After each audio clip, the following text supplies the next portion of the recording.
ఇప్పుడు మీరు చూస్తున్నది మా ఇంటికి కలిపిన పెయింట్ అండి. చూడండి ఎలా గడ్డగట్టిపోయిందో. మా ఇంటికి మేము మాట్లాడుకున్న పెయింట్ మేస్త్రి గురించే మాట్లాడుతున్నాను నేను. ఇది సెకండ్ టైం అండి. ఫస్ట్ టైం ఆల్రెడీ 5-6 బకెట్లు వేస్ట్ చేశారు, పడేశాము.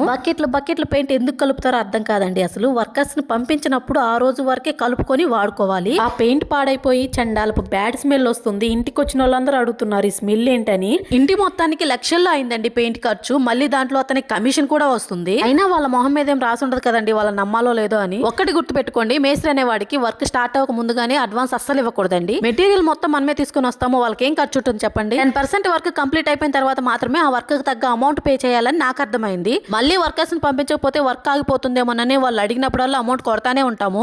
అతని దగ్గర పనిచేసే వర్కర్సే చెప్పారు వర్క్ చేయించుకొని వాళ్ళకి జీతాలు సరిగ్గా ఇవ్వడంట. సెకండ్ టైం పాడైపోయిన పెయింట్ డబ్బాలు ఇవన్నీ. మాకే కాదండి, మా పక్కూర్లో మాకు తెలిసిన వాళ్ళకి కూడా బిల్లింగ్ ఒప్పుకొని వర్కర్స్ ని సరిగ్గా పంపించలేదు. మాలాగా ఎవరు ఇబ్బంది పడకూడదనే ఉద్దేశంతోనే ఈ వీడియో చేస్తున్నాను నేను.